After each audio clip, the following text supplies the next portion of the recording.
queridos, amém?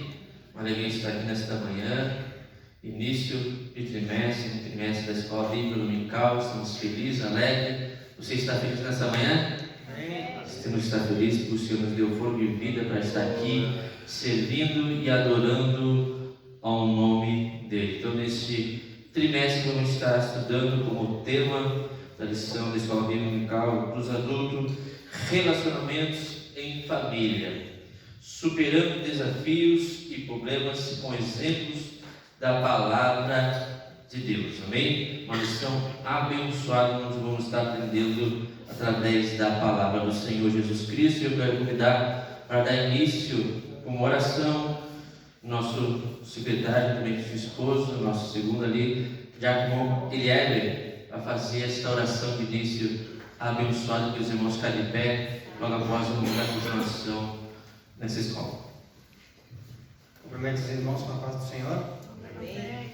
Senhor nosso Deus, Pai querido, te damos graças, Senhor, adoramos o teu santo nome, Jesus, por mais um dia que tu tem nos concedido, ó Pai. Obrigado, Senhor, pelo nosso fôlego de vida que tu tem nos dado, pela graça, a tua misericórdia, Senhor, que se renovar nas nossas vidas mais uma vez. Obrigado, Jesus, por estarmos aqui unidos, Pai, em teu nome, para aprender, Senhor, e iniciar, Jesus, mais uma lição, mais um trimestre, Pai, da nossa Escola Bíblica Dominical. Abençoa, Jesus, cada um que está aqui, abençoa aqueles que estarão ouvindo através do YouTube, Senhor. Abençoa o nosso professor, ó Jesus, abre o nosso entendimento, Pai, para que possamos ouvir, entender e compreender, Senhor, a tua palavra, Deus. É o que nós te pedimos, que tu abençoe a nossa semana que se inicia, que tu nos guarde, Senhor, de todo o mal, Pai, em nome de Jesus. Amém.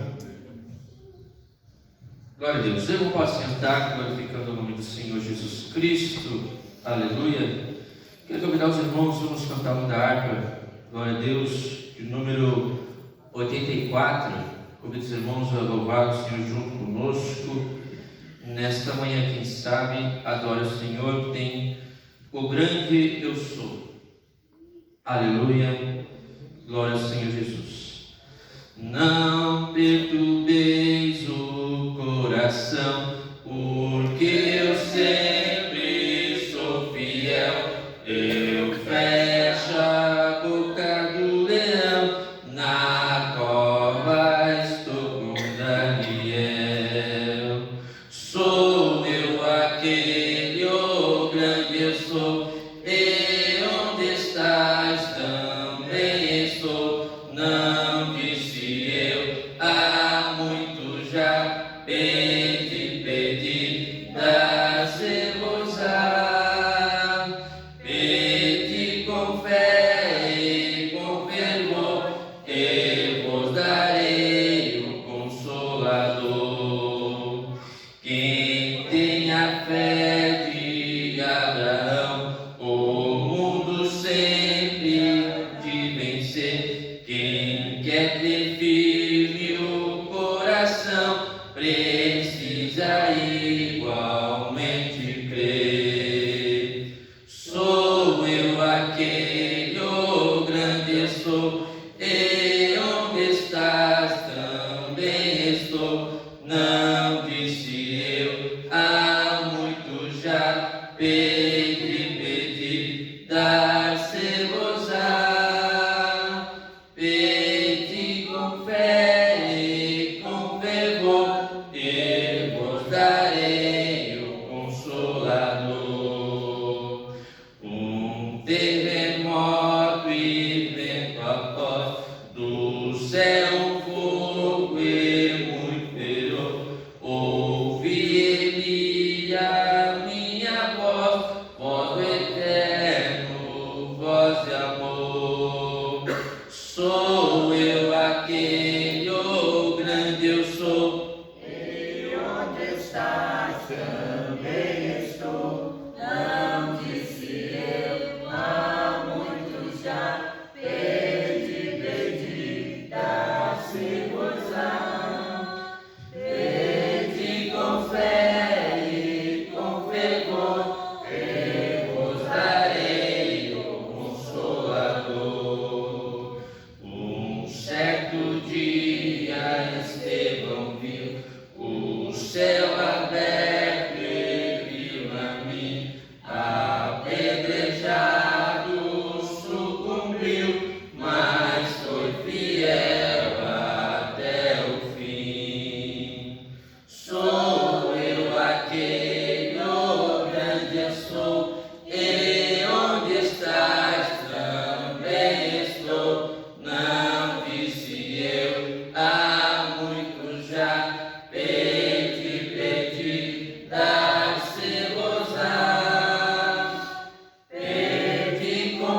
eternal, assim jamais o predicar.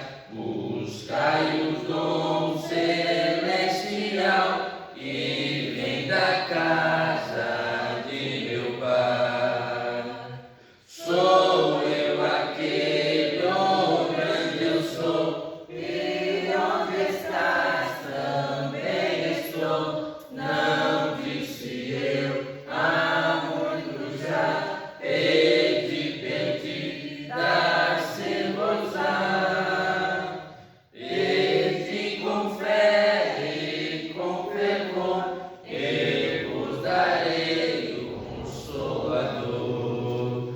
Amém, meus queridos? Deus abençoe os irmãos, em nome de Jesus. Então aqui estamos, lição de número 1, dia 2 de abril de 2023, que tem como título dessa lição de número 1, quando a família age por conta própria. Certo? Então neste momento vamos ler o texto áureo nesta manhã juntamente com a irmã Jennifer. Pode ser daqui. Quero cumprimentar os irmãos com a paz do Senhor. Texto áureo, então. Na verdade, Sara, tua mulher, te dará um filho e chamarás o seu nome Isaque, e com ele estabelecerei o meu concerto. Gênesis 17, 19. Amém. Verdade prática, Diácono Guilherme pode fazer essa leitura para nós nesta manhã, em nome de Jesus?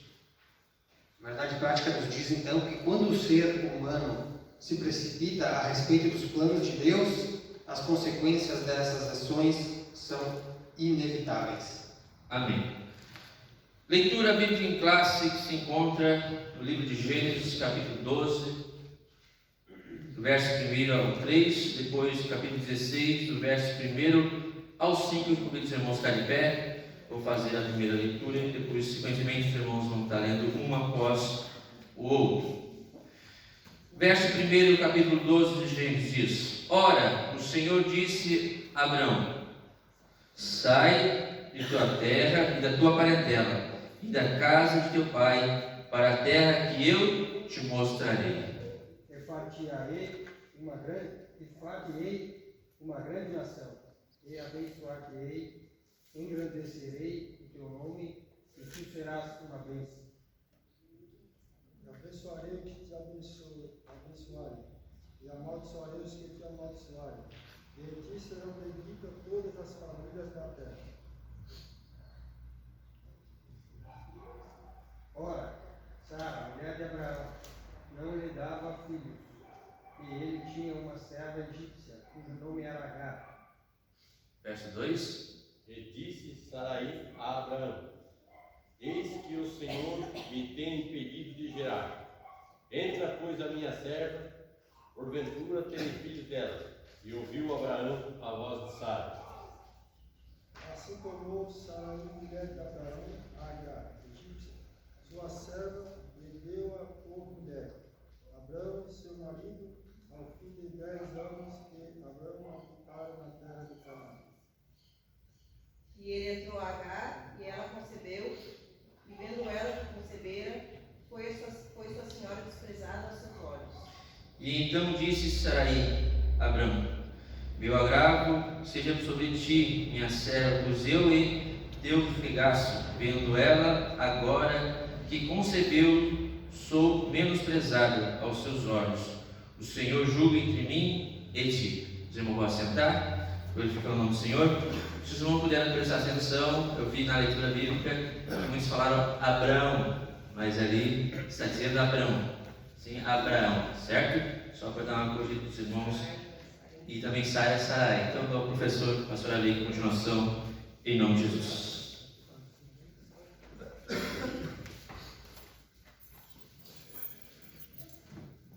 Paz do Senhor, meus irmãos. Paz do Senhor, meus irmãos. Amém. Glória a Deus. Nós louvamos o Senhor por esta rica oportunidade que o Senhor nos concede de estarmos aqui. Me dê atenção, por gentileza. Nós vamos iniciar o nosso trimestre e desta feita um assunto de altíssima relevância. Nós vamos estudar um pouquinho sobre sobre relacionamento em família. O trimestre, né, nós vamos abordar, separando os desafios e os problemas com exemplos da palavra de Deus. Então será uma abordagem prática no que tange a questão das famílias e sempre usando um acontecimento, um fato, uma abordagem bíblica para sustentar tudo aquilo que a gente vai aprender durante esse trimestre. Assim como o trimestre passado foi de um aprendizado muito grande, desta feita também não será diferente. Deixa aqui eu só começar. Antes nós vamos vou fazer aquela distribuição que eu costumo fazer, para os irmãos fazer aquela introdução, sempre que antecede a um dos professores, aquela introdução de 5, 6, 7 minutos no máximo ali, mas para os irmãos também desenvolver alguma aptidão nesse sentido. Então quem desejar, já vai me dando toque aí, tá? Lição 1, hoje nós vamos fazer essa abordagem, mas na lição 2, a predileção dos pais por um dos filhos. Alguém se habilita? Ele nem se habilitou, foi tu que habilitasse ele, né? O Rudimar e a Cris, então, os dois. Lição 3, ciúme, o mal que prejudica a família. Alguém se habilita? Eli e Jen.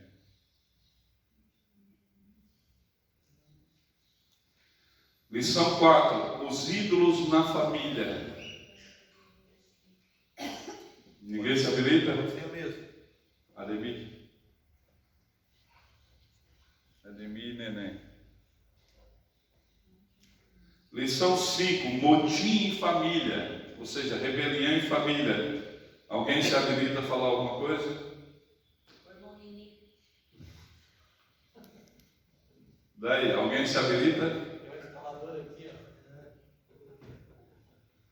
Lição 6, pais zelosos e filhos rebeldes. Alguém? Lição 7, o relacionamento entre nora e sogra. Alguém? Lição 8, a importância da paternidade na vida dos filhos. Lição 9, uma família nada perfeita. Lição 10, quando os pais sepultam seus filhos. Lição 11, os prejuízos da mentira na família. Lição 12, criando filhos saudáveis. Lição 13, essa não vai ter porque essa é a consagração. Tá? Pastor Francisco, o senhor e a Maís escolhe uma dessas temáticas que falta, das 5 até a 12. A 6? Pastor Francisco. Maísa. Pastor Almir, escolhe um aí. 11? Porra, bem distante, né? Ele joga lá.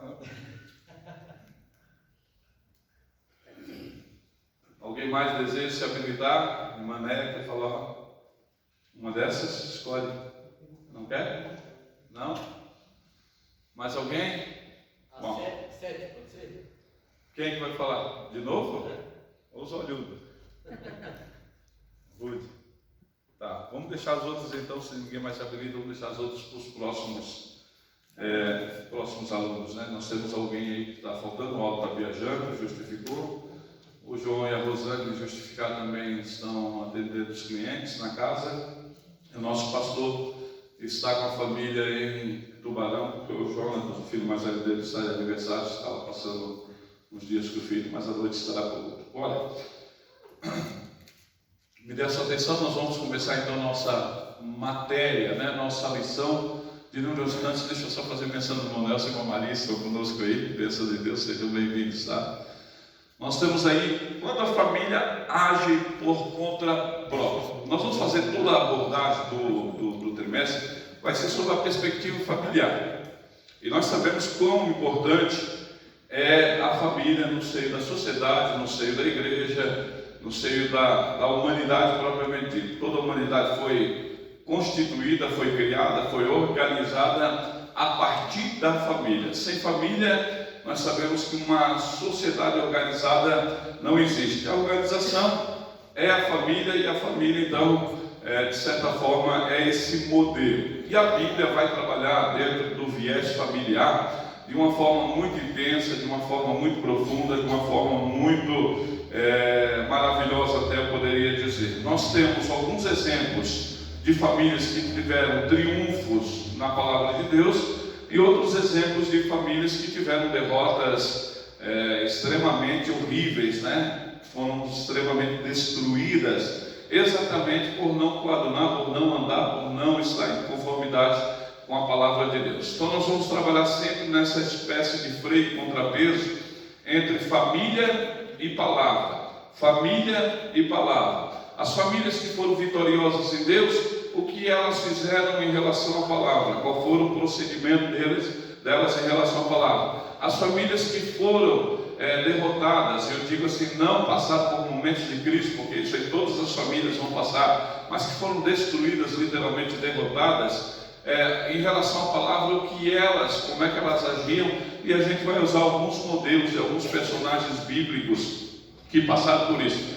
Olha, nada mais justo do que começar com Abraão e com Sara, né? O pai, os progenitores da nação hebraica, de toda essa conjuntura religiosa que nós temos na Bíblia Sagrada. Obviamente não nasce, né? Nasce com Adão e Eva, mas tem uma maior desenvoltura na questão de Abraão e de Sara. Então, vamos entender um pouquinho só a questão da terra de Abraão, da cultura de Abraão e da fé de Abraão. Bom, quando a gente fala de Abraão, todo mundo logo associa. Se eu pudesse perguntar para vocês aqui, diga uma frase sobre Abraão, qual que vocês diriam? Geralmente, qual que invocaria? Pai da fé. Outro? Sai da tua terra e da tua parentela. Seria frase que a gente está acostumado a ouvir. A outra, assim, Abraão é amigo de Deus. Abraão, me dá teu filho. São frases que a gente linka facilmente ao personagem bíblico e toda a sua história, que está registrada durante a palavra por toda a eternidade. Quando existe palavra e a palavra permanece para sempre, a história de Abraão nunca será apagada. O interessante é que Abraão não é esse Abraão bíblico até a chamada de Deus. Então percebam que Abraão, antes de Deus aparecer para ele tinha uma vida, sim ou não? Sim ou não? Abraão passou a existir no espaço-tempo na mesma hora que Deus chamou, ou ele já existia? Ele já existia. Qual é a terra que Abraão existia? Alguém pode me dizer qual é a cidade natural de Abraão? Ur dos Caldeus. Sabe que alguém pode dizer, Ur dos Caldeus, que cidade é essa, que lugar é esse, que território é esse? Bom, hoje fica no sul do Iraque, atual sul do Iraque, na cabeceira do Golfo Pérsico. Hoje, se você ir lá, você pode visitar as ruínas de Ur da Caldeia, né, da cidade natural, da onde Abraão nasceu. Nós sabemos que hoje o globo está bastante fragmentado no que tange a questão geopolítica, né, a questão geográfica propriamente dita. Nós sabemos que aonde foi Ur dos Caldeus é Iraque, nós sabemos onde foi o Império Assírio, pode ser o Irã, nós sabemos aonde é a Palestina hoje, já foram dominados por vários impérios mundiais, e aonde foi alguns países na África, né, já foram também dominados por impérios africanos. A América por si mesma já foi dividida ou já foi dominada por povos pré-colombianos, e aí eu posso falar de quais deles? Vamos lá: astecas, incas, maias. Tudo isso não é novidade, mas existia um tempo remoto em que as coisas eram diferentes. A região de Abraão não era conhecida como Iraque. Iraque é um nome moderno, mas a região de Abraão era conhecida como a Mesopotâmia. O que é a Mesopotâmia? O que significa Mesopotâmia? Nós estamos numa escola teológica, uma escola dominical. Vamos lá, vamos debater para a gente aprender. Eu até queria mais feedback dos alunos, mais participação. Me interpele, tá? Desde que seja dentro do propósito da lição, né? Também não vai fazer pergunta totalmente fora do contexto. Vamos fazer aqui, vamos trabalhar aqui para a gente criar assim uma espécie de uma dinâmica legal. Vamos lá. O que é Mesopotâmia? O que vocês entendem por Mesopotâmia? Definição propriamente dita do nome. Meso quer dizer meio. E Potâmia quer dizer rios. Quer dizer que essa região fica no meio de 2 rios. Quais são o nome desses rios? Tigre e Eufrates. Esses 2 rios, Tigres e Eufrates, eles nascem literalmente na cabeceira do Golfo Pérsico. Presta atenção. Nós temos o Golfo Pérsico aqui, o Golfo. Nós temos Ur, que é a cidade de Abraão aqui. Nós temos a Canaã, que é onde Deus prometeu levar Abraão aqui. Nós temos o Líbano aqui, que na época não era o Líbano propriamente dito, né? Mas aqui tem um monte chamado Hermon. E nós temos os 2 rios que saem aqui, eles vão se cruzando. Eles fazem isso. Esses 2 rios chamam-se Tigre e Eufrates. Percebo que eles fazem uma espécie de meia-lua, sim ou não? Sim ou não? Quando a gente olha para a lua e a lua está assim, a gente chama ela de crescente. Então, esse aqui, por ser 2 rios e por ela ter uma facilidade de plantação aqui, também isso antigamente era conhecida como crescente fértil. A crescente fértil é o lugar onde pessoas que são nômades, ou seja, que carregam a sua própria casa, que vão morando de lugares em lugares, vão sempre optar para fazer as suas peregrinações, porque tem a bênção do rio, tem a questão da colheita, tem a questão da providência, tem o pastoreio, tem a questão do alimento. Você consegue trazer subsistência e vida para a sua família. Agora Abraão está aqui, morando entre os 2 rios, na crescente fértil, e ainda tem a bênção do Golfo Pérsico, ou seja, tem a bênção do mar. Ele está extremamente tranquilo, extremamente confortável, é próspero. Abraão não é um Zé Ninguém, presta atenção. Esse negócio que Deus só chama Zé Ninguém, isso é uma coisa, tá? Deus chama o Zé Ninguém, Deus chama o Zé Alguém também, tá bom? Então tem gente que pensa, não, Deus só chama, para chamada mesmo, o cara tem que ser nada. Não, irmão. Isso aí é uma mentalidade totalmente ocidental. Abraão, quando foi chamado, ele já era um baita comerciante, um exímio comerciante, já era poliglota, ou seja, já falava no mínimo 4 línguas, tá? Ele falava o semítico, o acadiano, falava o sumeriano, ele conhecia a escrita cuneiforme, que é uma escrita totalmente diferente, e entendia de astronomia, não de astrologia, porque astrologia é o estudo dos astros no que tange a questão de signos e comportamento e interferência na humanidade. A astronomia é quando você estuda a questão da mecânica celeste, que é diferente. Você sabe qual planeta qual estrela é Júpiter, você sabe qual estrela é Marte, você sabe como é que funciona toda a mecânica celeste. Então, astronomia não é pecado, astrologia mística, aí sim você entra numa esfera totalmente comprometida. Então Abraão era um astrônomo, um comerciante, tinha tudo para dar certo, porque era rico, estava lá, tranquilo. Vamos lá, dá para entender até aqui? Situação de Abraão, sim ou não? Bom, estou dando só a questão da casa dele, tá? Da terra dele. Então ele vivia aqui.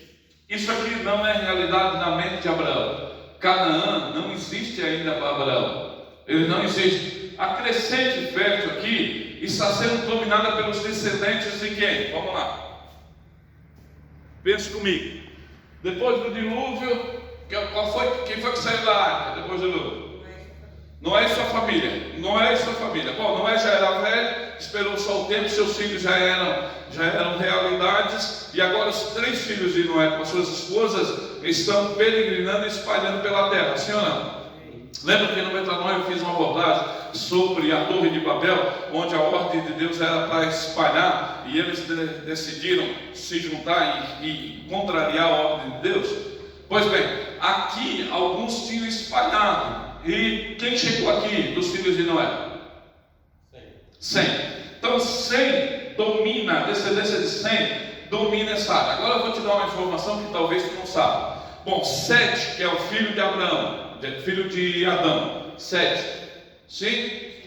Morreu Abel, Caim matou Abel. Deus, através de Adão, gerou 7. Sete passa a ser agora o representante da linhagem piedosa, ok? Sete viveu até os dias que antecederam o dilúvio. Ou seja, isso posto, se quando Sem entrou na arca do dilúvio, quando saiu da arca, estava com 98 anos de idade, isso quer dizer que Sete, filho de Adão, viveu nos mesmos dias que Sem, filho de Noé. Então percebam que quando a gente lê na Bíblia, parece que é muito distante Adão do dilúvio, mas a gente está vendo como as gerações viviam muito tempo, e o próprio Noé viveu 950 anos, Adão 935, Metusalém 969, foi o que mais viveu. Nós vimos que aquela geração pré-diluviana vivia séculos de idade. Então eles se aproximavam muito em tempo, por mais que era distante, mas eles conseguiam conviver. Isso posto, é fácil a gente entender que, por exemplo, Sem tenha conversado com Sete alguma coisa acerca da realidade do Éden, ou não? Ou não? Tem gente que acha, não, isso aí é um assunto que eles nunca conversaram. Irmão, não tinha mídia social para eles conversar. A única coisa que eles conversavam era o nascedouro da humanidade. É óbvio que eles conversavam, é óbvio que eles trocavam informação sobre isso. Claro que dentro da tradição oral, mas eles entendiam perfeitamente. Agora deixa eu te dar uma outra notícia. Depois que Sete morreu, Sem viveu todo aquele período, todo aquele tempo, toda aquela idade, 600 e algumas coisas de antes. E a Bíblia vai dizer, pela cronologia, que Sem viveu até os dias de Abraão. Até nos dias de Abraão. É possível que aqui tenha a influência de Sem, que foi influenciado por Sete, que era filho de Adão. Agora percebam só, nós estamos falando de um pulo de 3 pessoas. É Deus fazendo Adão, Adão gerando Sete, Sete conversando com Sem, Sem conversando com Abraão. Vê se isso não aproxima. Dá para aproximar ou não? Então aqui a gente já mata séculos de distanciamento histórico que a gente pensa. Então percebam que alguém pode chegar e dizer, mas como é que pode de repente Deus escolher aleatoriamente Abraão no meio de toda uma civilização? Não, irmãos, é bem verdade que toda essa civilização já havia corrompido, sim ou não? Sim, depois que entrou o pecado no mundo, a humanidade só degenerou. Então tá, por exemplo, o próprio pai de Abraão, que é? Não. Pai de Abraão, que é? Terá. Terá, ele era um fabricador de ídolos. Segundo a Midrash, ou seja, a tradição judaica, ele era um fabricador de ídolos. A casa de Terá, pai de Abraão, fabricava ídolos mesopotâmicos. Agora pensando, sabe como é que a Midrash lida? Eu já contei essa historinha, vou contar de novo para vocês fixar bem. Sabe como é que a Midrash conta? Ou seja, a Midrash é o conto popular da fé judaica. Sabe o que eles dizem? Diz que Abraão era o filho de Terá e ele não concordava com a fabricação de ídolos, não concordava com a idolatria do pai dele. Então chegou um dia que Terá foi viajar, chamou Abraão e disse, vem cá meu filho, cuide de todos os ídolos que estão aqui na casa. Quando Terá viajou, Abraão pegou um pedaço de madeira e começou a quebrar do ídolo menor até o ídolo maior, quebrou todos eles, só deixou o grandão. O grandão, Abraão deixou lá, pegou o pau de madeira, colocou na mão do grandão e deixou deixou tudo quebrado. Quando Terá chegou da viagem, Terá perguntou, meu filho Abraão, o que aconteceu? Aí Abraão disse, meu pai, é o seguinte, o ídolo maior ficou com raiva dos menores, pegou esse pau de madeira aí e começou a quebrar tudo, quebrou todos eles, não deixou nenhum. Aí Terá disse, mas Abraão, meu filho, é impossível disso acontecer.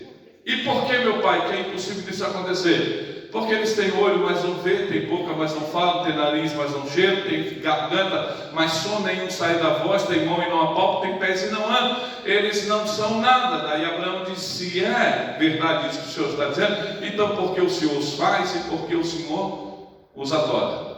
Nesse intervalo a Midrash diz que a voz do eterno Deus, soberano, brada no meio da tenda, no meio da casa de Terá e diz, Abraão, então saia da tua terra, saia da tua casa e vá para uma terra que eu te mostrar. Vê como Deus age, vê como Deus trabalha. Dá para entender, sim ou não?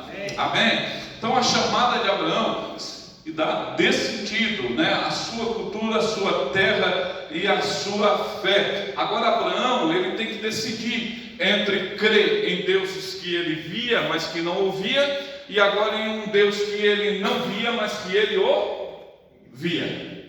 Agora ele decide acreditar no Deus que fala com ele. Percebam que Deus não diz assim para Abraão: Abraão, sai daí, rapaz, que eu tenho uma terra bacana para ti, onde tu vai ficar 10 vezes mais rico. É isso que Deus diz para ele? Onde tu vai ficar muito mais poderoso. É isso que Deus diz para ele? O que Deus promete para Abraão é riqueza. O que Deus promete para Abraão é prosperidade no sentido físico, no sentido financeiro. O que Deus promete para ele é domínio. O que Deus promete para ele é um trono. O que Deus promete para Abraão? O que Deus prometeu para Abraão? Qual é a única falta de Abraão? O que o coração de Abraão sentia lá em Ur dos Caldeus? O que ele dizia? Tenho tudo e não tenho nada. Não tenho um herdeiro. Eu não tenho filho, eu não tenho um herdeiro, eu não tenho nada, porque na época não ter filho e ter uma riqueza imensa como era de Abraão. Você sabe que a prosperidade de Jó, que a gente julga que era o homem mais rico do Oriente, sabe que hoje não é nada. O Nini é mais rico que o Jó, com muito respeito, né? O Nini é mais rico do que o Jó já foi um dia, tá? A gente fica pensando assim, tem gente na nossa cidade que é muito mais rico do que Jó já foi um dia. Soma tudo que Deus deu para ele, você vai ver que não há riqueza. Nós temos fazendeiro no Araguaia que tem 300.000 cabeças de boi, de gado, 300.000.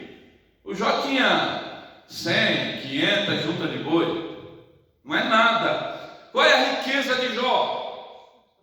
Ele tem 10 filhos, ele é abençoadíssimo, porque ele tem 10 filhos, ele tem esposa, ele tem sabedoria do alto, ele é um homem que é pleno, não na riqueza, mas um pleno em tudo que o Senhor poderia dar. Abraão agora não tem tudo, mas não tem nada, está faltando filho. A única coisa que Deus promete a Abraão, para gerar Abraão fé, é o quê? Um filho. Sai da tua terra, vá para uma terra que eu ainda te mostrarei, e eu te darei um filho. E aquilo gerou uma fé tão grande no Deus de 100, no Deus de 7, no Deus de Adão, no Deus criador do homem, que Abraão disse: eu creio, vou. E ele saiu andando. Agora imagine comigo, quem está entendendo o que eu estou falando aqui, né, para vocês entenderem e entrar na história. Agora vocês imaginem comigo, você sabe que a casa poderia ser carregada na época, sim ou não? Imagina o Manelson carregando todas as casas dele. Está ferrado, né, Manelson? Não tem como. Então o Nini carregando tudo aquilo ali, Nini. Não tem como. Mas na época as casas eram tendas. Não eram edificações assim.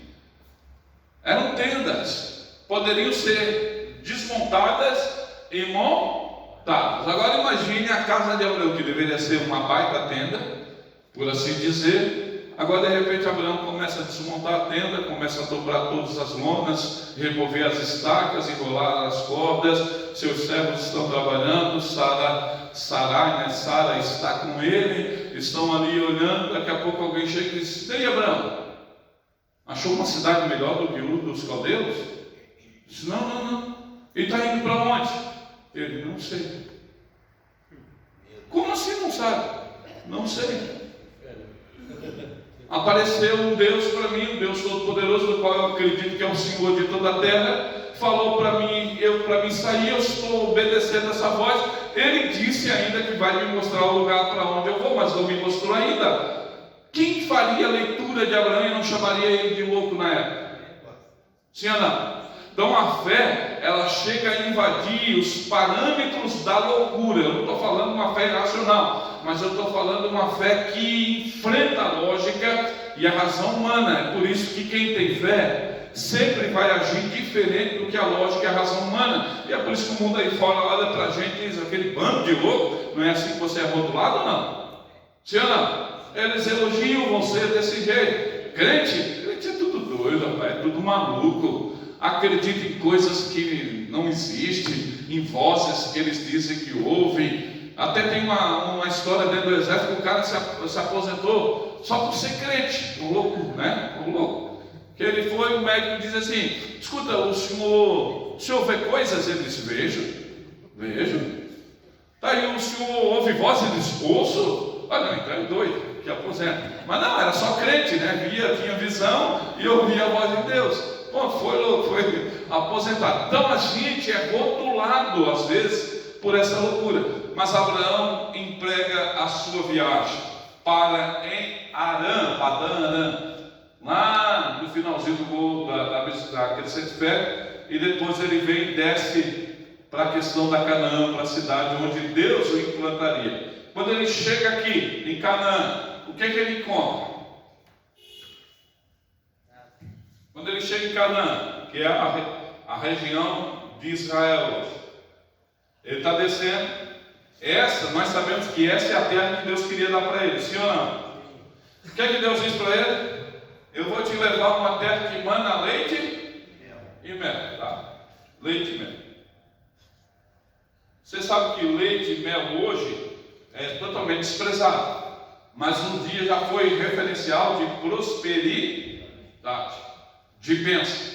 Se o meu povo quiser, comerá do fino trigo e beberá do mel da rocha. Jó dizia: eu lavava os meus pés com leite. Necessariamente é uma metáfora, não está dizendo que de fato lavava. Ele só está dizendo: eu tinha dinheiro, eu tinha condições, era sinal de prosperidade. O que Deus está dizendo? Rapaz, sai daí, velho. Quando ele chega em Canaã, o que ele encontra? Leite e mel? Não. Leite e mel é 400 anos depois, irmão.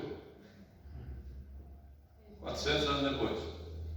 Pasme, mas sabe o que Abraão encontra em Canaã? Seca e fome. Como é que fica a tua fé?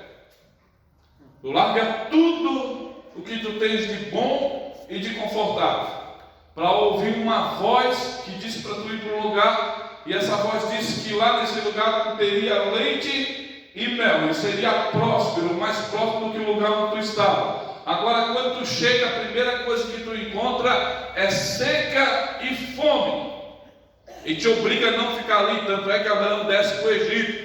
Quando ele sobe de novo, porque ele peregrinou pela terra da promessa, como quem deseja uma pátria celestial, diz escrito aos Hebreus.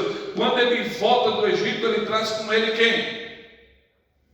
quem? Agar.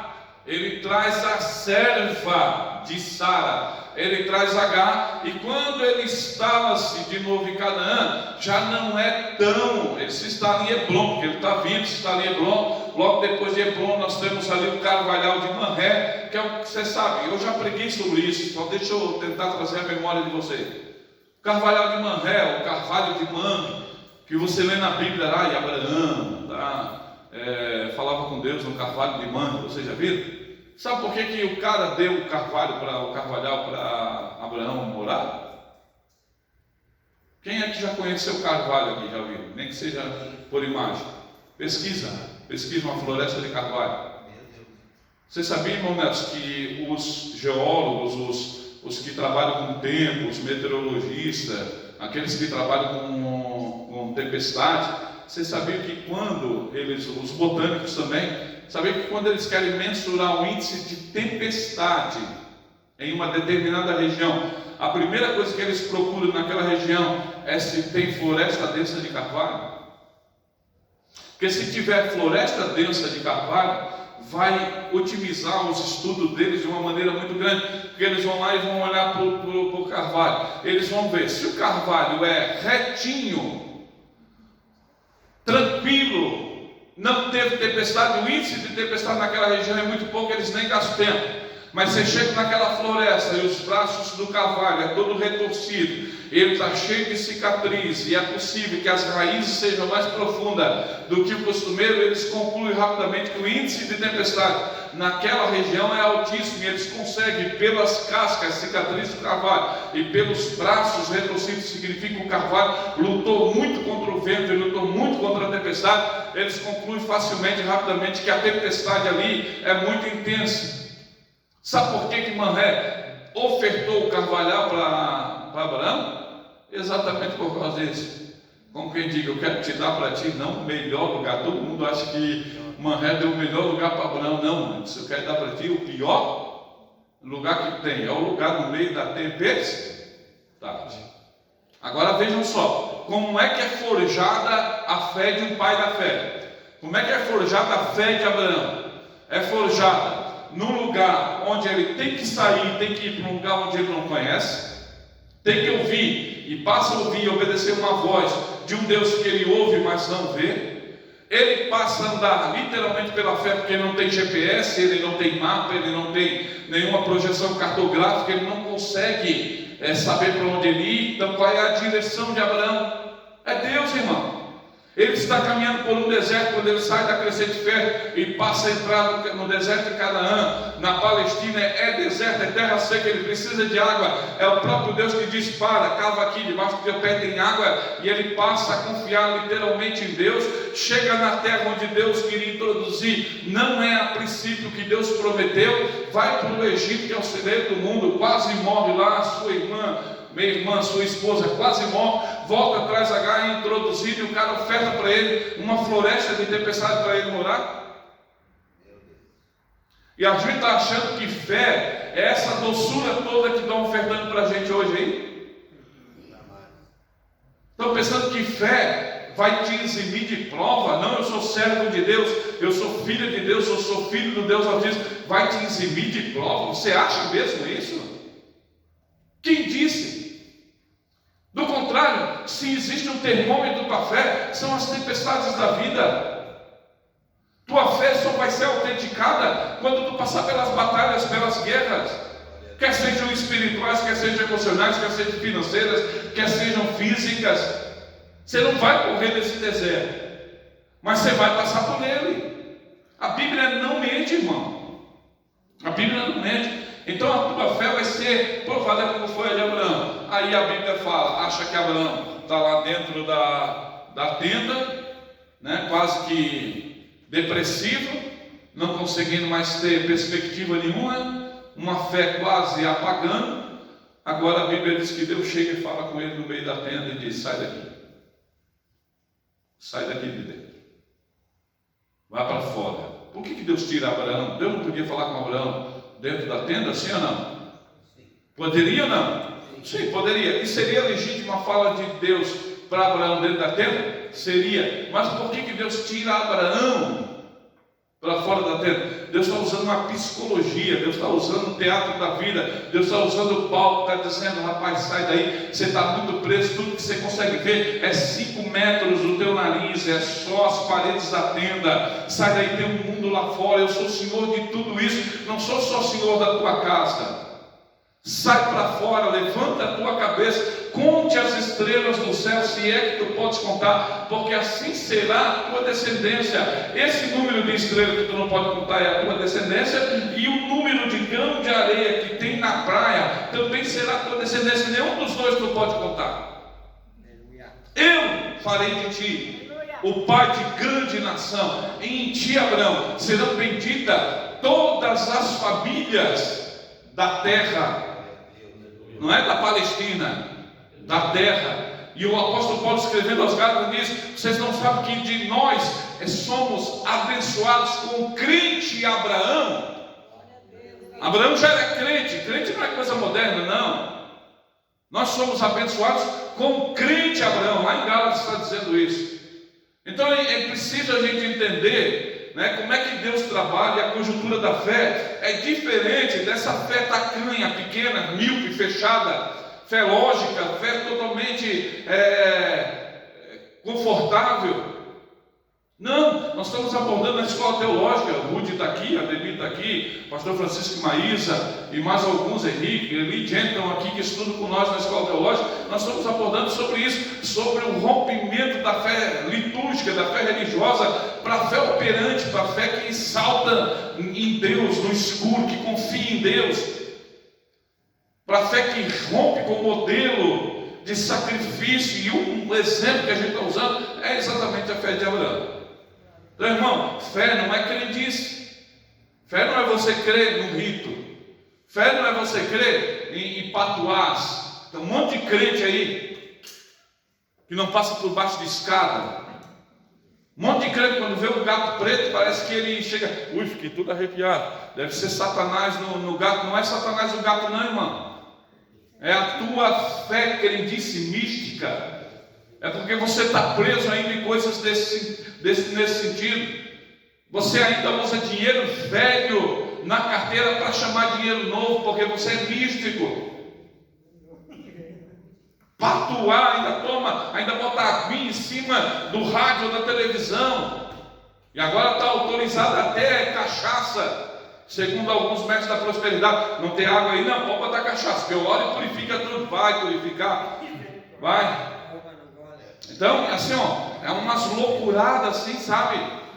E aí tem gente que vai e bebe, rapaz, pega aquele óleo ali, ó, daquele mirra da Boticário, e bebe pensando que há poder naquilo ali. Para, irmão. Tá? É a oração da fé que curará o enfermo. Não é aquele óleo, é a oração da fé. A Bíblia sempre diz: estando alguém entre vós doente, chamais os presbíteros e ungindo-os com o óleo. A oração da fé sarará o doente. Não é o óleo, não é o óleo ungido, é unção com óleo, é diferente. Então a gente sacraliza lugares, sacraliza coisa. Eu fui trabalhar uma vez aqui na beira da praia e o cara estava fazendo um bar. E ele estava pegando, ele estava dizendo, ouvindo ele dizer para a mãe dele: mãe, isso aqui eu mandei vir de Minas Gerais, esses tijolos. Isso aqui é os tijolos feitos de uma igreja barroca e foi desmanchado. Agora imagine, mãe, a energia que vai estar no nosso bar, as coisas. Eu cá comigo, eu disse: meu Deus, acha que o tijolo, acha que a matéria conduz alguma coisa, irmão? Eles são presos nessas coisas. Só que, pasme, ele é um ímpio, não conhece o Evangelho. O problema não é isso, não me escandalizou. O problema é ver crente pensando nisso. Está na hora de pegar o porrete e quebrar todos os ídolos.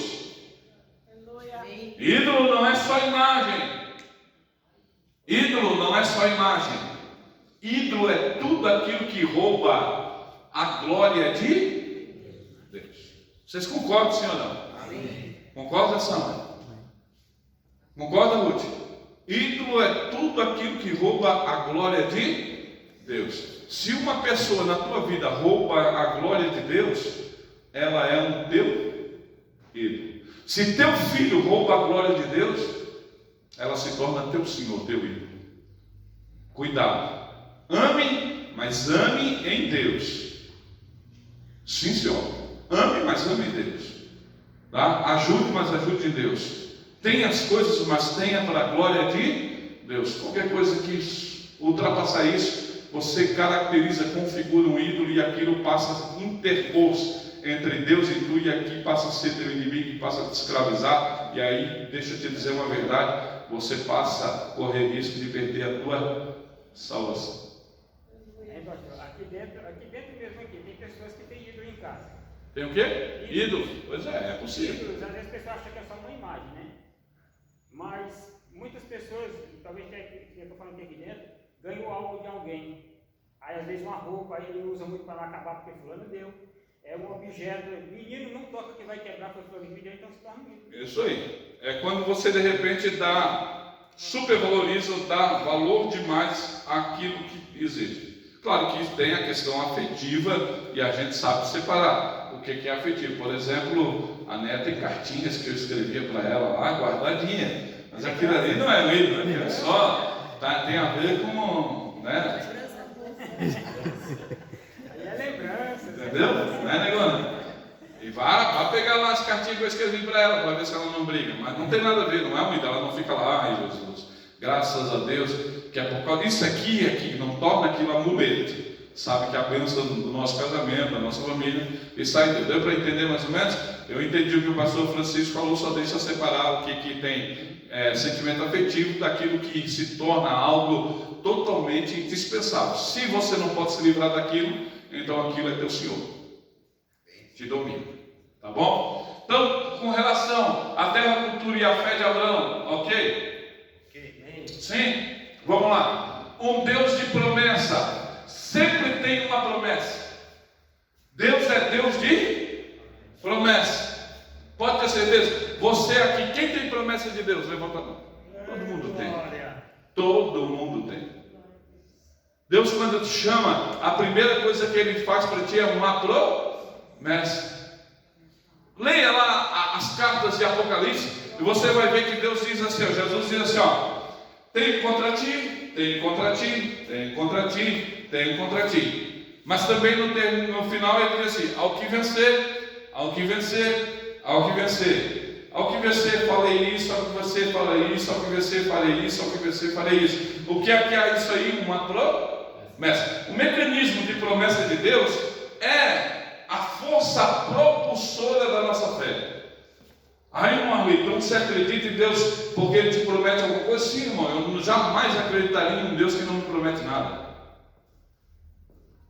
Jamais acreditaria em um Deus que não me promete salvação.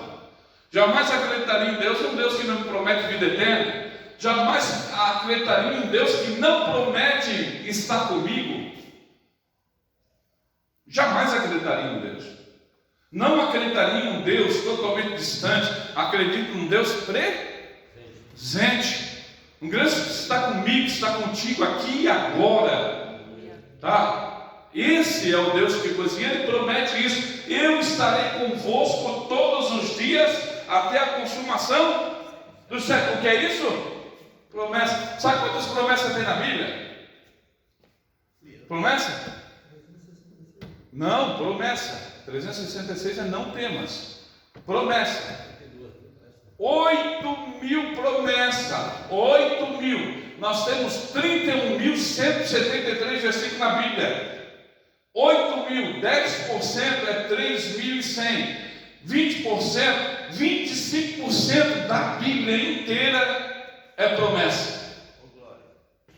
Acredito que os outros 25 também sejam juízo, mas é por aí, tá? E os outros 50 deve ser amor, mas tá tudo. Esses são os mecanismos da graça, de como Deus trabalha. E a gente tem que entender, Deus é um Deus de promessa. Então Deus promete uma família para Abraão, não uma família só no sentido de esposa que ele já tinha, mas uma família completa, pai, mulher e filhos, tá? Nesse sentido é o que Abraão desejava. Morrei, tem gente, casal que não quer filho, opção. Hoje você consegue controlar isso, mas antigamente não tinha métodos contraceptivos. Você não conseguia controlar, você não tinha controle de natalidade. Na época era a forma de entender a bênção de Deus, e se não viesse filho, é porque entendia também que havia uma certa rejeição da parte de Deus. Vejam só como Deus é. Vamos lá. Vamos à lógica humana. Se eu sou Deus e quero fazer uma nação forte, quem que eu vou escolher? Um reprodutor forte e uma reprodutora forte. Sim ou não? Bom, vou trocar para o miúdo aqui. Deixa Abraão e Sara de lado. Agora você é fazendeiro, é pecuarista. Você vai no mercado e compra, irmão Nelson, você vai no mercado e compra o touro estéril e a vaca estéril. Você gasta dinheiro neles? Não, né?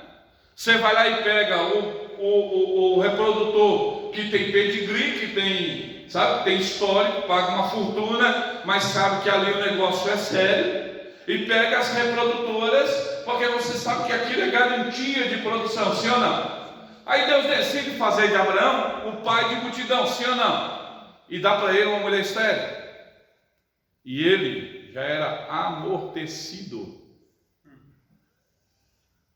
Você sabe o que é quando a Bíblia diz que Abraão já era amortecido? Entende isso? Não era mais vigoroso.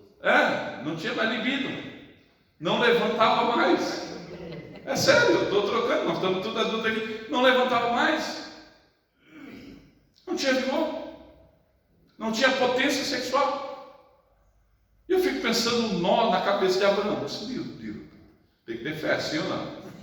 Deus está me prometendo um filho, mas eu conheço minhas condições fisiológicas. Eu sei que não levanta mais. Minha mulher é estéril, porque nunca teve filho. Por 75 anos a gente tentou. Aí de repente a Bíblia diz que de um amortecido Deus vivificou. Glória a Deus, Deus vivifica. Vocês não entenderam? Meu Deus, tudo atrasado aqui. Meu Deus do céu. Dá para dar glória aí que Deus vivifica? Amém? Estou com medo de dizer amém só para achar que estão amortecidos. Não, pode dar glória aí, tranquilo. Tá? Deus vivifica, glória a Deus por isso. E aí vem todas as coisas. Então veja só, Sarai é estéril, aí Deus dá Isaac, sim ou não? Isaac casa com uma mulher, que é? Não, Rebeca. Rebeca é estéril. Aí Deus dá Jacó, aí Jacó casa com Raquel. Raquel é? Ou Deus não entende nada em relação custo-benefício, ou Ele sabe exatamente como glorificar o nome dEle, exatamente para tirar toda a glória de homem, ter totalmente a glória para a força, para a potência do homem, para dizer a Abraão, eu já tinha 20 filhos antes de Deus me chamar, isso aí não tem nada a ver com milagre, não. Ali não, irmão, ali é glória de Deus. Sarai sendo reavivada, Abraão sendo reavivado, e vindo Isaac, Deus visitando Rebeca e dando filho, e vindo Jacó, e Deus visitando Raquel e dando filho, e vindo José e Benjamim, e Deus abençoando. As matriarcas eram todas estéreis, todas elas, e Deus faz com que dos patriarcas e das matriarcas da nação se torne essa nação pujante. Glória seja dada ao Deus de Abraão, amém? Glória a Deus. Tudo começa com uma promessa e sempre tem uma promessa. Tardando o cumprimento, aumenta a dúvida. Agora esse é o problema. Esse é o desafio da promessa. Vamos lá. Imagina que Deus promete alguma coisa, sim ou não? Quem tem 20 anos de fé aqui? Mais de 20 anos. Nini, tudo velho. Meu Deus do céu. Misericórdia. Tá, eu também tenho mais de 20 anos. Tu também, levanta a mão, né? Mais de 20 anos de fé. Bom, tem coisas que Deus prometeu para mim há 20 anos atrás, que eu estou aguardando o cumprimento. Tem promessa também há 17. Tem hora que eu fico pensando, será, Deus, que vai se cumprir? Porque quanto mais tarda o cumprimento, mais aumenta a minha possibilidade de descrer, de dúvida. Porque eu sou ser humano, sim ou não? Vai esquecendo, você vai dizendo, não, isso aí não. Isso aí foi o homem que falou. Não é isso aí não. De repente, do nada, Deus vai lá e, se for uma promessa incondicional, vai se cumprir. Crendo tu, não. Se for promessa condicional, presta atenção, 90% das promessas de Deus a uma pessoa, a uma família, um clã, uma terra, seja, elas sempre são condicionais. Sempre são condicionais. Se tu fizeres isso, eu te darei isso. Então, para você receber o que Deus te prometeu dar, você tem que fazer. Deus condiciona a promessa. 10% são promessas incondicionais. Deus promete porque quer prometer, porque é soberano. Independente se tu crê ou não, Ele vai cumprir. Pode falar. 32 anos para se cumprir promessa de Deus na minha vida. 32. E é assim que acontece. Tem gente que leva 40, 50 anos. O presbítero Univaldo Rocha está com 70 e poucos anos, né? Almir, é isso? 78, acho, alguma coisa assim, 76. ele recebeu uma promessa quando era jovenzinho, de que seria evangelista da obra de Deus. Nessa última ordenação, quando eu entreguei o certificado para ele, quando o pastor entregou o certificado para ele, ele chegou e disse para mim: 60 anos, mais de 60 anos, e está se cumprindo uma promessa de Deus. 60 anos. Eu já faz 20 e poucos anos que eu recebi uma promessa. E está aguardando. Isso aí. Então, quando Deus dá o cumprimento, aí aumenta a chance de dúvida. Só que nós precisamos lutar contra a dúvida e a incredulidade para poder esperar, né, ardentemente com fé o cumprimento das promessas de Deus. Eu sei que quem prometeu é fiel para cumprir. Deus promete, Ele mesmo cumpre. Eu vou ler com vocês Hebreus 6, 13 e 20, que eu acho maravilhoso. Para mim é um dos textos mais lindos da Bíblia Sagrada. Por isso, eu quero ler com vocês. Pegue aí para mim. Abra aí. Hebreus 6 e 13. Espera aí, deixa que eu vou ler. Só estou tentando, não é achar o Hebreus não, estou tentando achar o Joel onde caiu a minha folha aqui. Depois eu boto. Vamos lá, Hebreus 6 e 13.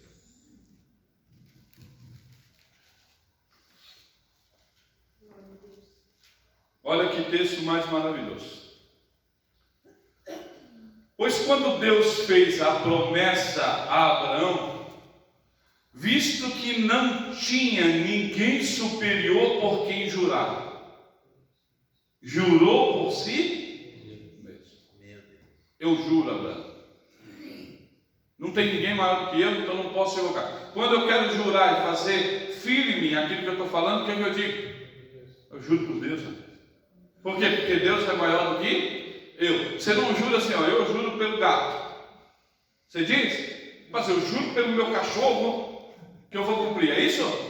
Não. Você só jura, eu juro pelo meu pai. Porque o pai é maior. Mas a Bíblia diz: não jureis nem pelo céu e nem pela terra. Então, para nós não precisamos disso, porque a palavra do crente é sim, sim e não, não. O que passar disso é procedência maligna. Então esse negócio que caiu, eu juro. Não fiz. Eu invoco Deus por testemunho. Tá bom? E se tu fez, melhor confessar. Que daí é outro problema, né? Então vamos lá. Olha só. Pois quando Deus fez a promessa a Abraão, visto que não tinha ninguém superior por quem jurar, jurou por si mesmo, dizendo: certamente te abençoarei e te multiplicarei. Certamente, é certo, eu vou fazer isso. E assim, depois de esperar com paciência,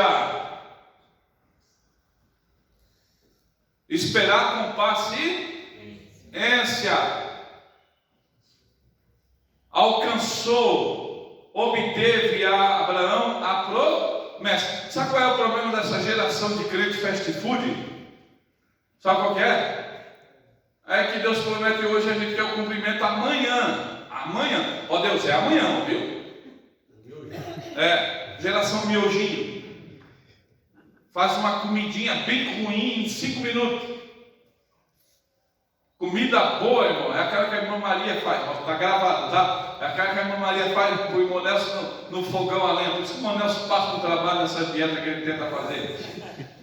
Bota aquele negócio chiando já 7 da manhã. Meu Deus, você chega aqui, a comida fica o meio-dia inteiro até 1h da tarde ali. Você chega a 3 horas ainda está quente, coisa boa. Saudade desse tempo. Tem que fazer um planema, né? Não gosto muito de lenha. Então, comida, as coisas têm que ter paciência. E Abraão esperou com paciência. E a nossa geração de crente é uma geração tão precipitada que a gente planta bananeira de manhã e quer colher banana madura à tarde. Calma. As coisas demandam tempo. Deus promete coisas para 30, para 60. Eu queria fazer uma pergunta, desculpa interromper. Sim. A promessa que eu creio que é uma promessa, assim, Deus me mostrou numa visão, assim, tipo, será que eu vou receber aqui ou é a promessa para lá no céu, assim, que nem foi assim, e assim, passou por a mente, assim, tipo um filme, assim. O meu marido era vivo ainda, daí passou os meus filhos, o meu marido eu não pude ver ele, só os meus filhos. E daí eu disse para Deus assim, Deus, que coisa mais linda, eu só disse assim. Eles passaram como salvos, é isso? Eu penso às vezes que é como salvo, assim. Tá, então é o seguinte, claro que toda promessa é muito peculiar, está intimamente ligada com aquilo que a gente entende. O que a senhora entende daquilo que Deus fala é para a senhora, e foi para a senhora que Deus falou. Então, se a senhora entendeu que é para a salvação, necessariamente a senhora não quer, necessariamente não precisa que os olhos terrenos da senhora verão, mas sim que um dia estarão todos juntos. Pode ser. Também pode ser que seja uma promessa que os olhos ainda da senhora aqui na terra verão todos os seus filhos servindo a Deus, né, com o selo de coisa, depende do significado que a senhora tiver, entendeu? Não cabe a mim dizer foi isso ou foi aquilo, mas aquilo que a senhora entendeu em Deus é o que deve estar gerando fé no seu coração, e eu digo para a senhora, aguarda, confia, porque o que é de Deus vai se cumprir. Amém? Tá, vamos lá, deixa eu terminar o texto aqui. Com paciência obteve Abraão a promessa, pois os homens juram pelo que lhes é superior, e o juramento servindo de garantia para eles é o fim de toda contenda. Olha só o que o texto diz. Por isso Deus, quando quis mostrar mais firmemente aos herdeiros da promessa a imutabilidade do seu propósito. Deus querendo mostrar aos herdeiros da promessa. Quem são os herdeiros da promessa que Deus fez a Abraão?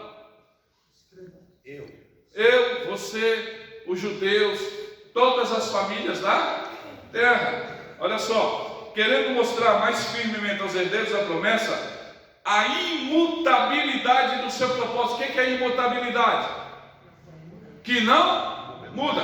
Eu estabeleci um propósito e nada, e nem ninguém vai mudar esse propósito. É imutável. A imutabilidade do seu propósito se interpôs por juramento. Ele querendo fazer isso para nós, não por causa dele, não por causa da palavra dele, porque o que Deus diz está dito, mas para nós, tornando mais firme para nós, fez um juramento, para que, mediante duas coisas imutáveis, olha só, duas coisas que não podem mudar, nas quais é impossível que Deus minta. Qual é uma coisa que nunca vai mudar? Você nunca vai chamar Deus de mentiroso. Você nunca vai chamar Deus, o Senhor é mentiroso. O Senhor prometeu para mim e não fez. O Senhor não cumpriu o que disse que o que prometeu. Deus não. Você pode ter sido alvo de uma falsa profecia, de uma profecia de soberba de profeta, de uma profecia de coração vaidoso. Você pode ter sido alvo de uma voz humana ou de uma voz diabólica, mas se foi o eterno Deus que falou, é impossível que ele minta. É imutável, não muda. Ele não pode, nenhuma mentira sai da sua boca. O qual é impossível que Deus minta. Forte alento tenhamos nós que já corremos para o refúgio, a fim de lançar mão da esperança proposta, o qual temos por âncora da alma, seguro e firme, e que penetra além do véu, onde Jesus, como precursor, entregou por nós, tendo se tornado sumo sacerdote para sempre, segundo a ordem de Melquisedeque. Se você dizer que esse texto não é poesia, é da mais linda, da mais pura possível, se pudesse sintetizar tudo que Deus é, esse texto sintetiza. É maravilhoso. Debruce sobre ele, estude. Tá bom? Amém? Então o que Deus promete, ele cumpre. Nossa precipitação é querer ajudar Deus. Deus não tarda. Esse negócio que Deus tarda, mas não falha, isso é ditado popular. Deus não tarda e nem falha. Ele sempre chega na hora certa, e não é na minha hora, é na hora dele. O relógio certo não é o meu, relógio certo é o relógio de Deus. Eu só tenho uma coisa que eu até hoje não consegui ainda entender, por mais que eu tenha estudado. Eu quero aproveitar para fazer essa pergunta. Por que que Deus, ele ouviu a voz de Deus, era amigo de Deus, ele falava com Deus, e por que que quando ele vai para o Egito, ele nega que Sara era sua esposa, era só sua irmã? Sim, porque ele sentiu medo, porque ele, além de ele ser um servo de Deus, além de ele ser coisa, ele era um homem. Pois é, por isso que, assim, a minha dúvida é por que que ele não continuou confiando em Deus? Sim, mas não é uma confiança, perceba. Nós, é um erro, é uma oscilação. Mesmo, quem foi que disse? Eu acho que foi não sei se foi o Spurgeon que disse, né? Há incredulidade na nossa fé, há impureza na nossa santidade, há lama da serpente na flor mais bonita do nosso jardim. Nós sendo seres humanos, nós, mesmo que tenhamos aquele momento de fé inabalável, às vezes podemos ter uma fé vacilante. Eu creio que assim, o que eu entendo é que mostra para a gente que por mais que nós vivemos na presença de Deus, confiamos nele, vivemos para ele, mas nunca deixamos de ser. Nós somos seres humanos. E Abraão falhava. O que a Bíblia diz acerca de Elias? O que vocês acham? Só para concluir, já passo para ti. O que vocês acham de um camarada que chegasse aqui e de repente ele dissesse assim: gente, é o seguinte, por 3 anos não chove. E fosse embora. Aí você dá uma risadinha e diz assim: nesse verão, amanhã 5 horas da tarde trovado. Aí você espera a trovada e não vem. E não vem. E não vem. E não vem. O que vocês acham de um profeta que chegasse assim: ô profeta, estou passando necessidade lá, o que é que tu queres? Na época era azeite, né? Mas hoje não, eu preciso de carne. Então vai lá, mata a galinha e corta. Cada vez que tu corta uma coxa da galinha, você volta na geladeira, tem outra coxa no lugar. E aí você corta de novo, tem outra coxa no lugar. E você não precisa nem usar o resto da galinha. Estou usando um exemplo. Vai comendo só de coxa a coxa, tá? Coxinha em coxinha. Certo? Providência. É o que ele fez com o azeite da viúva.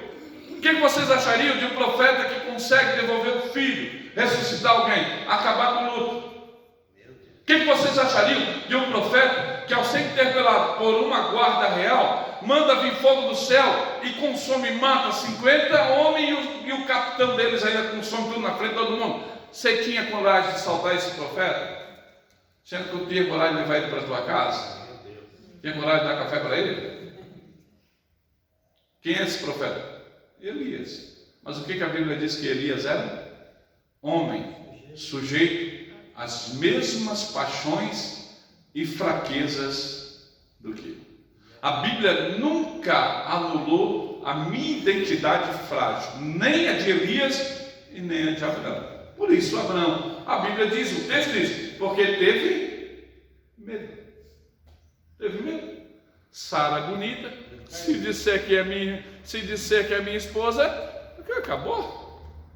Vão matar ela, vão me matar e vão ficar com ela. Vou dizer que é irmã e vão deixar Deus coisar. E Deus teve que agir. Teve um preço? Teve. Mas será um homem. Rude depois dele. Tendo em vista que, propriamente, se pegar o fio da meada, ele não mentiu, porque ela não deixava de ser meio irmã dele. Sim. Aí outra coisa, não podemos confundir. Ele não mentiu, ele omitiu, mas toda omissão é uma mentira não dita, tá? Mas é assim, temos que entender o seguinte, que o pai da fé não condiz ele como um pai perfeito. Isso aí, é só Jesus. isso aí, é bem isso aí. A fé de Abraão era uma fé em processo de aperfeiçoamento, não perfeita. A fé perfeita é de Cristo, tá? Fé inabalável, fé sem mancha, sem ruga, tá? Sem mácula. Agora, a de todos nós oscila e vacila, sim ou não? Jesus lidou com gente que tinha bastante fé, sim ou não? Sim. Nunca vi fé igual essa em Israel. Jesus lidou com gente que tinha um pouquinho de fé, mas não tanto, sim ou não? Mestre, me ajuda na minha falta de fé. Jesus ajudou, ela pegou um índice de fé e foi abençoada. E Jesus trabalhou com gente que não tinha fé, sim ou não? Sim. Entendeu, doutor Mélio? Creia aqui, irmão, toca aqui. O Lázaro, que fé que Lázaro tinha? Então assim, você tem que entender que a fé, ela é oscilante. Quer ver? Você talvez não tenha, alguns já tenham essa experiência. Você que de repente prega, que trabalha com a liderança, você se prepara. Eu faço isso, eu experimento isso a vida toda. Eu estou me preparando para um congresso que eu vou pregar, estou sendo esmagado pelo peso da responsabilidade. E ora, busca Deus, e vai a palavra, e diz: Jesus me ajuda, e qual? Espírito Santo, me diz isso, me diz aquilo, e me ajuda, tenha misericórdia, não me envergonhe, glorifique o teu nome na minha vida. Se eu ser honrado aqui nessa noite, o Senhor é glorificado, porque eu tributo para ti glória.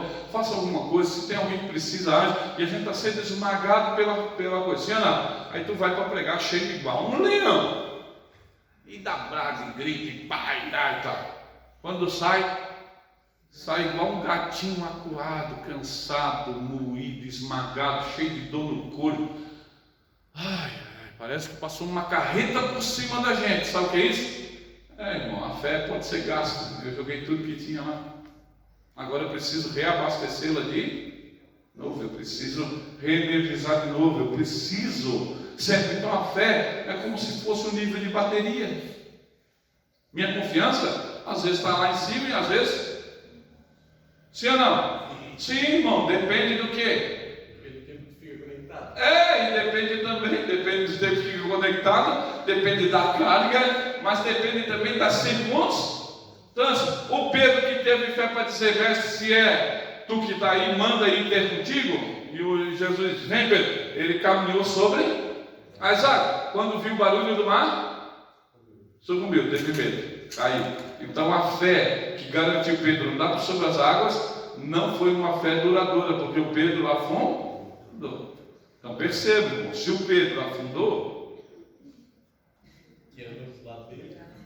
com Jesus na frente, garantindo: vem Pedro, vem. Você acha que você vai andar todos os passinhos firmes sobre as águas? Não, irmão, tem hora que você afunda e tem que clamar por misericórdia e dizer: me ajuda, Senhor, me socorre. E aí teu Deus vai lá, estende a mão e diz: homem de pequena fé, você é fraco, Aleluia, viu? Você é fraco, Aleluia, você é medroso. Eu sou meu, Senhor, me ajuda, não deixa eu morrer. E aí me põe de pé de novo, e aí eu tomo coragem de novo e vou. É assim que a vida é. Tá bom? Sem glamour, irmão, sem glamour. É assim que a vida é. É nas batalhas mesmo. E a gente vai oscilando em medo e a fé vai oscilando dessa forma, mas vamos firmes. Nossa precipitação em querer ajudar Deus. Então Deus não está, eles foram lá. A Sara dizendo: certamente Deus não me abençoou, Deus não quer. Vamos achar o nosso jeitinho aqui. E essa geração, irmão, é uma geração terrível para fazer isso. Acha que Deus precisa da nossa ajuda. Acha mesmo que Deus precisa da minha ajuda? Acha mesmo? É assim, ó. Vem cá. Imagine que vocês têm o Da Vinci, o Leonardo da Vinci está pintando um quadro para ti. Aí o Da Vinci vai lá e faz assim, ó. Lança os traços dimensionais, tridimensionais, que ele tem o jeito dele pintar. Faz um risco aqui, um risco aqui. Você olha e diz: não estou entendendo nada. Que desenho é aquilo ali? Aí você chega e diz: ô Da Vinci, para, você não sabe nada. Eu quero um narizinho aqui, ó, nariz. Os olhinhos aqui, ó. Eu quero meu retrato aqui. Eu não sou isso aí. Isso aí é 4 riscos. Você tem coragem de chegar para Da Vinci e rabiscar no projeto que ele está fazendo, da qual ele sabe o que está fazendo? Estou usando o Leonardo da Vinci, que é um exemplo para tu entender. Tem. Você vê aqueles artistas, não vê? O cara dá 3, 4 riscos, bota uma coisa, um monte de tinta, vira de cabeça para baixo, sai uma figura linda. O cara sabe o que está fazendo. É a mesma coisa nova no projeto de Deus. Deus está configurando, construindo o projeto. Você olha para mim e não estou entendendo nada. Sabe o que a gente conclui? Em vez de deixar o perito, que é Deus, o especialista, terminar e nos entregar algo bom, perfeito, a gente diz assim: não, isso aí não está com nada. Deixa eu dar aqui os meus riscos. Você vai lá, faz a interferência e estraga o projeto. Eu vou acabar porque eu estou vendo gente abrindo a boca e dormindo e cochilando. Misericórdia. Meu Deus. Mesmo o pai da fé, olha, irmão Francisco, vacila. Um conflito familiar gerou um conflito histórico. Isso aqui é um problema sério. Quem dormir, eu vou jogar caneta.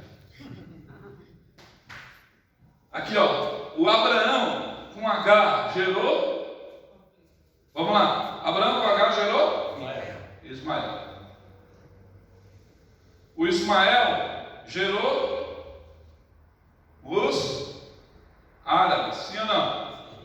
Os árabes geraram os Islã, sim ou não? O Islã gerou um livro chamado Alcorão.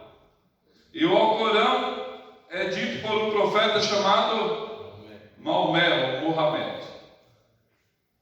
Vamos lá. Abraão com Sara gerou Isaac.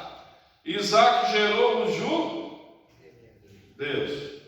Judeus geraram Cristo, sim ou não? Então, de Abraão, Isaac e Cristo geraram o judaísmo e o cristianismo, que tem como livro a Bíblia, que tem como profeta máximo no judaísmo Moisés e no cristianismo Cristo. Isso aqui, com isso aqui, é uma guerra histórica. Ainda hoje eles brigam, se matam. Tudo porque Abraão e Sara deram uma rabiscada no projeto de Deus. Então, confia no Senhor. O que Deus projetou para ti é infinitamente melhor do que aquilo que tu pode construir para ti mesmo.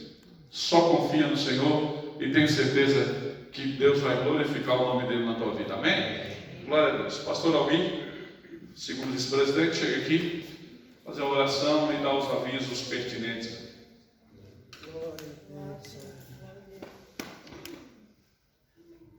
Pai do Senhor, meus irmãos, vamos agradecer a Deus por essa manhã maravilhosa. Agora à noite temos nosso culto de Santa Ceia, que os irmãos venham para louvar e cultuar o nome do nosso Deus. Vamos orar então, vamos agradecer a Deus. Senhor Deus e Pai, nós queremos te agradecer por tudo. Muito obrigado, Senhor, esta manhã estamos aqui na tua presença, na tua casa, para aprender a tua palavra. Nós te agradecemos, somos gratos a ti, Pai. Quero abençoar cada um dos teus filhos nesta manhã, dando vitória, guardando neste dia. Nós te agradecemos por tudo, Senhor. Em teu nome, amém. Se Deus é por nós, ninguém, amém. Ô, gente, não é para ser convidado lá pela Irmã Maria, se convidar para ir comer carne sopada da Irmã Maria, não. Não, eu preciso ir lá.